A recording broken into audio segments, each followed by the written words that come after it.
Um surto de peste bubônica atinge toda a Itália e de forma intensa na Toscana. E por causa do desenvolvimento da ciência, há alguma ideia de que o contágio seja um motivo.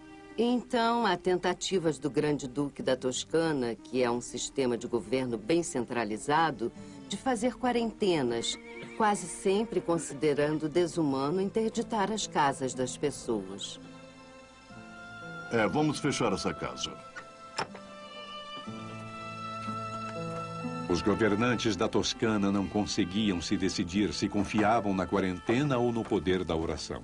Só para garantir, tentavam os dois.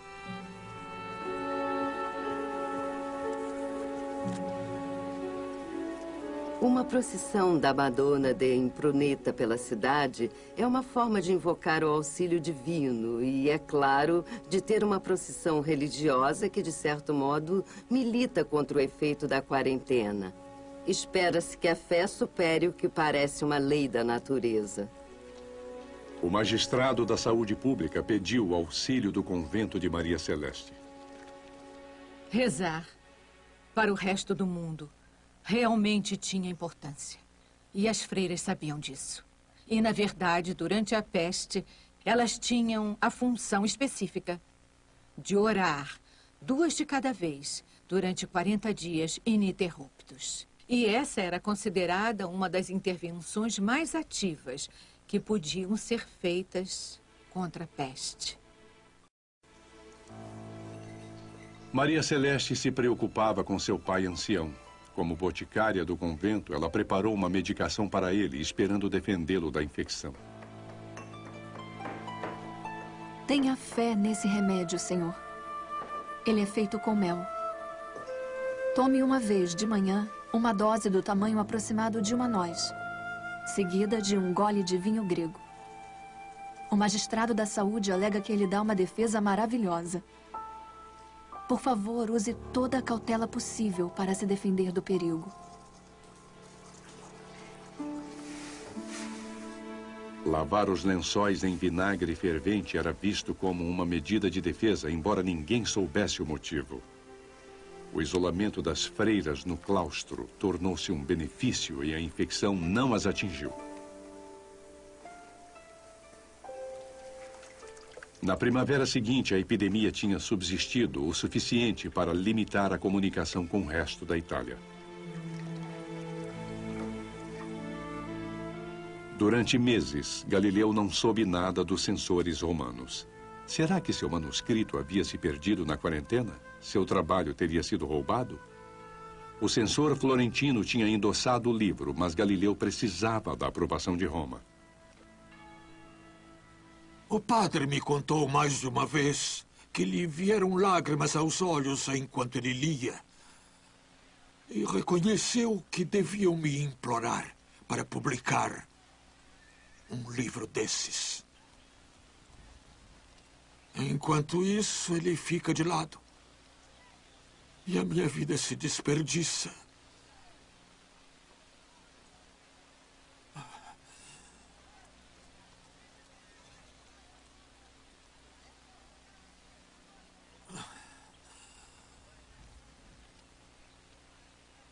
Só quero saber, enquanto tiver vida, qual é o resultado de todo o meu árduo trabalho?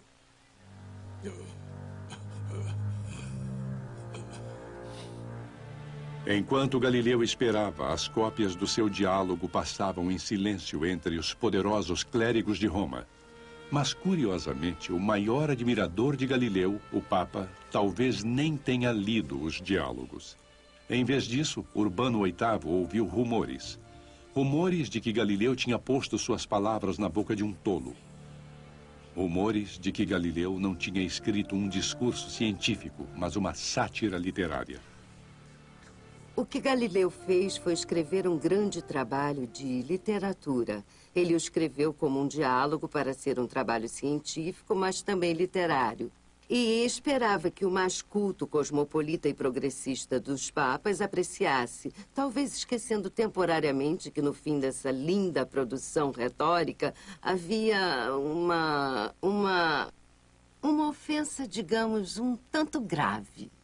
No final, ele coloca palavras do Papa na boca de um simplório, que se Deus quisesse fazer o universo de alguma outra forma, de qualquer outra forma, além de fazê-lo parecer como é agora, ele teria feito. E, portanto, nenhum desses argumentos de que o Sol é o centro do universo ou a Terra pode ser definitivo. Anos antes, quando ele passeou pelos jardins do Vaticano com Galileu, o Papa teceu o mesmo argumento, dizendo que a obra de Deus pode estar além da compreensão humana. Os conselheiros de Urbano o convenceram de que ele tinha sido modelo para o Simplício e que estava sendo feito de bobo. Urbano ficou muito zangado com o livro. E os dois nunca mais se falaram. O Papa convocou uma comissão especial para estudar o caso de Galileu e olhar o manuscrito. E essa comissão recomendou um processo para a Inquisição. A Inquisição enviou um documento para Galileu ordenando que ele aparecesse em Roma em outubro próximo. O velho tentou adiar a viagem, alegando estado de saúde ruim. Perto do Natal, Galileu recebeu nova ordem para aparecer. Ele poderia ir voluntariamente ou então acorrentado. Enquanto ele se preparava para sair de Florença, a filha de Galileu buscou prepará-lo para sua aprovação. Pai, eu lhe peço para não pegar a faca desses problemas atuais pelo lado afiado. Em vez disso, pegue-a pelo lado cego. Use-a para cortar todas as imperfeições que possa reconhecer em si mesmo.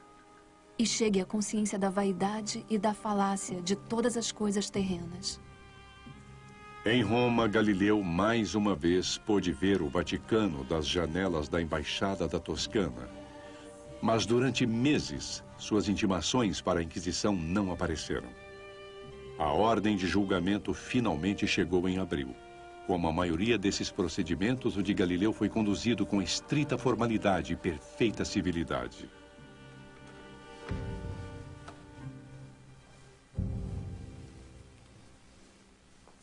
Galileu, filho do falecido Vicentio Galilei Florentino, 70 anos de idade. Jura testemunhar a verdade. Galileu Galilei, por que meios e há quanto tempo veio a Roma? O quê? Eu vim a Roma no primeiro domingo da quaresma, em uma maca. Afirme se sabe ou pode adivinhar o motivo de ter sido ordenado a vir aqui. Imagino que ordenaram a minha presença diante do Sagrado Ofício para dar conta do meu livro recentemente impresso. Se esse livro lhe fosse mostrado, poderia reconhecê-lo como o seu? Eu espero que sim. Sim, se me mostrarem, devo reconhecê-lo.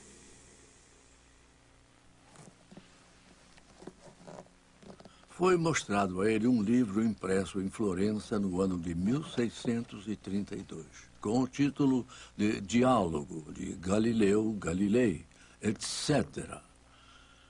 E quando ele o olhou e inspecionou, disse: conheço esse livro muito bem e o reconheço como meu.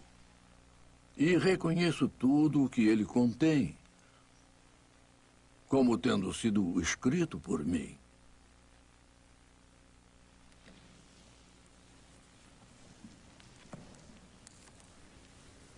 A Inquisição limitou o julgamento a duas simples questões.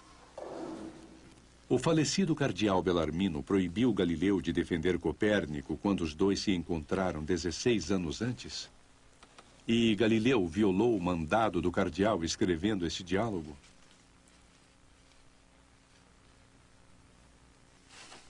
Que Galileu declare o que o eminente cardeal Bellarmino lhe disse. Quanto à decisão da Sagrada Congregação do Index, em certo dia do ano de 1616.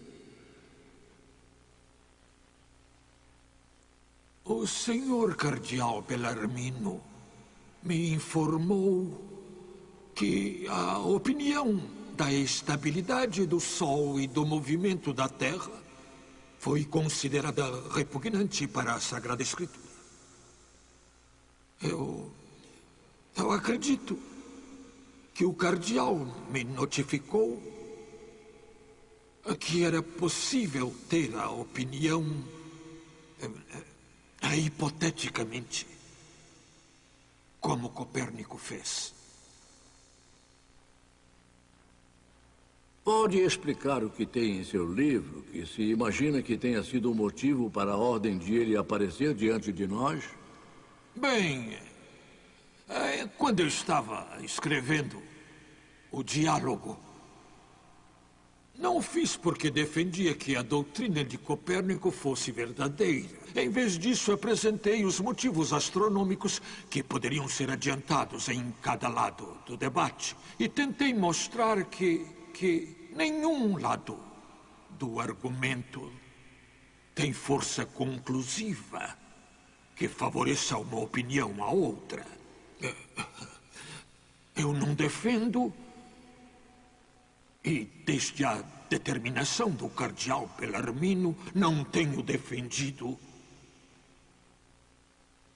a opinião condenada. Todos os que leem o diálogo podem ver que a defesa de Copérnico foi, de longe, o argumento mais forte do livro. O personagem Simplício, ao dizer as palavras de Urbano VIII, era realmente mais satírico do que a ciência. Galileu foi forçado a uma posição de falsa humildade, e humildade nunca foi o seu estilo. Com respeito ao tribunal, eu recentemente reli os meus diálogos, depois de 3 anos, e concordo que, em várias partes, um leitor ignorante de meus reais propósitos pode supor que diversos argumentos possam sugerir uma real convicção da minha parte. O meu erro, confesso, foi o da ambição. A natural inclinação de todos os homens com relação às suas sutilezas, de se mostrarem mais habilidosos do que outros homens ao criar argumentos a favor de propostas, mesmo que falsas propostas.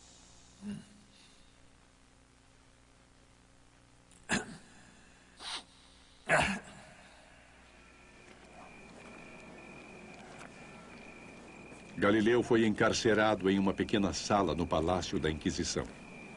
Parecia certo que seu diálogo seria proibido. A questão agora era: que punição Galileu receberia? Rapidamente, tudo se reduziu a questões técnicas. Em 1616, Galileu havia concordado em não ensinar nem defender a teoria de Copérnico.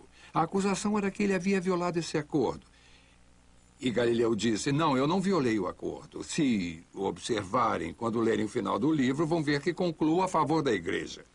E só apresento esses outros argumentos como uma ferramenta de argumentação. Quem ler o livro não vai concordar. A notícia do confinamento de Galileu chegou a Maria Celeste. E ela, nervosamente, enviou uma carta aconselhando cautela, sem saber se ela chegaria a seu pai. Ele estava detido nas salas do Santo Ofício. Não dei indícios dessas dificuldades a ninguém, querendo manter a notícia desagradável só para mim. Pai, agora é hora de se servir daquela prudência que o Senhor Deus lhe concedeu.